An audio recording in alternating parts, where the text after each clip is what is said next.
कमलेश कुमारी यादव शहीद हुई थी। उसके बाद संसद के एक माली शहीद हो गए थे, 2 सुरक्षाकर्मी और दिल्ली पुलिस के 6 जवान शहीद हुए थे। इन लोगों ने अपनी शहादत देकर उस वक्त संसद की रक्षा की थी और आज उन्हें नमन किया जाना, प्रेम जी, आज पूरा देश उन्हें नमन करेगा। निश्चित रूप से 22 साल हो चुके हैं। ये घटना मुझे इसलिए भी याद रहती है कि उसी दिन मैं दिल्ली पहुंचा था और उसी दिन ये वाकया मैं देख रहा था टेलीविज़न चैनल पर सीधे। मैं प्रेम जी रोक रहा हूं आपको। ये तस्वीर इस वक्त टीवी स्क्रीन पर जो आप देख रहे हैं, प्रधानमंत्री नरेंद्र मोदी जो शहीद हुए हैं उनके परिजनों से मुलाकात कर रहे हैं। आप देखिए, प्रधानमंत्री नरेंद्र मोदी उस परिवार के बीच गए। आप देख सकते हैं फैमिली मेंबर्स ऑफ मार्टियर्स, यानी कि जिन लोगों ने शहादत दी उनके परिवार के लोगों के लिए एक अलग दीर्घा बनाकर रखा गया था। और प्रधानमंत्री नरेंद्र मोदी जब शहीदों को श्रद्धांजलि अर्पित कर रहे थे, उसके बाद वो यहां पर इस दीर्घा में पहुंचे। उनके साथ आप देख सकते हैं उपराष्ट्रपति जगदीप धनखड़ भी मौजूद है। प्रेम जी प्लीज अपनी बात को कंप्लीट कर लीजिए। जी, वो समय बहुत ही खौफनाक समय हम कह सकते हैं।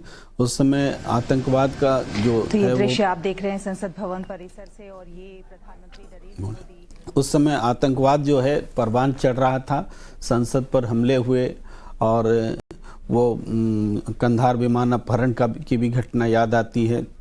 लगातार आतंकवादी हमले और पाक प्रायोजित हमले होते रहे, जिससे हमने बहुत सफलतापूर्वक हम कह सकते हैं, क्योंकि उस हमले को विफल कर दिया, हम ये मानते हैं। शहादत जो है इसी मायने में महत्वपूर्ण है। सुरक्षा कर्मियों ने शहादत दी। जो लूप होल्स होते हैं वो तो कमियां रहती हैं जिस वजह से ये हमले हुए, लेकिन उसका मुकाबला भी डट कर किया गया था। और यही वो बात है जिस वजह से हमें हमेशा आतंकवाद के दंश को भी याद रखना है। आतंकवाद से मुकाबले की जरूरत और उस चुनौती से निपटने का जज्बा जो है। इतने बड़े हमले के बाद प्रेम जी एक सवाल ये उठता है कि क्योंकि लोकतंत्र का मंदिर, भारत दुनिया का सबसे बड़ा लोकतंत्र, उस लोकतंत्र के मंदिर पर हमला करना, सुनियोजित तरीके से प्लान करना, और निशाने पर सीधे सांसद थे, तो ये प्लानिंग और फिर उसके बाद भारत आज कहां खड़ा है, कैसे उन आतंकी घटनाओं को भारत ने रोका, इस पर बात होना बहुत जरूरी। मैं इस पर चर्चा करूं बहुत जल्दी से। इन तस्वीरों पर भी अगर आप ब्रीफ करें अवधेश सर, जो शहीद हुए हैं उनके परिजनों से प्रधानमंत्री नरेंद्र मोदी, उपराष्ट्रपति जगदीप धनखड़ मिल रहे हैं, कैसे देखते हैं सर इन तस्वीरों को? देखिए, 8 सुरक्षाकर्मी शहीद हुए थे और हम लोगों ने इस पर लगातार उस समय लिखा था। अगर वो सुरक्षाकर्मी ने बुद्धि नहीं दिखाई होती, क्योंकि किसी को अंदाजा नहीं था, उसके स्टिकर पर उसी प्रकार से लगा हुआ था जैसे एंट्री पास होती है, उसने कैसे निकाला था कंप्यूटर से लेकर के, पहले से रेकी किया था। तो अम्बेसडर कार को इन लोगों ने अपने से रोका, शहीद हुए। बाकी कमरों को जो किवाड़ थे अंदर जाने के, उसको बंद किया। सांसद लोगों को कहां कहां रहेंगे उस सब व्यवस्था की और अपनी जान दी थी।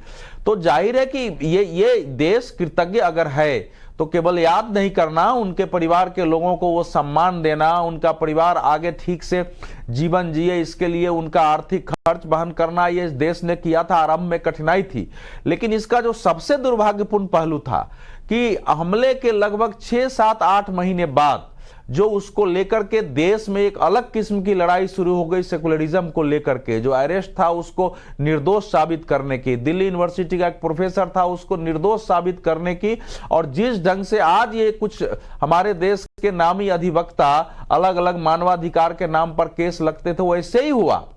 सुप्रीम कोर्ट तक पर क्वेश्चन उठाया गया। जब सुप्रीम कोर्ट ने 2005 में उसको फांसी की सजा दे दी अफजल गुरु को, तो सुप्रीम कोर्ट पर क्वेश्चन उठाए गए सारे, उसमें जो कुछ किया जा सकता किया था। राष्ट्रपति ने भी उसके दया याचिका खारिज कर दी।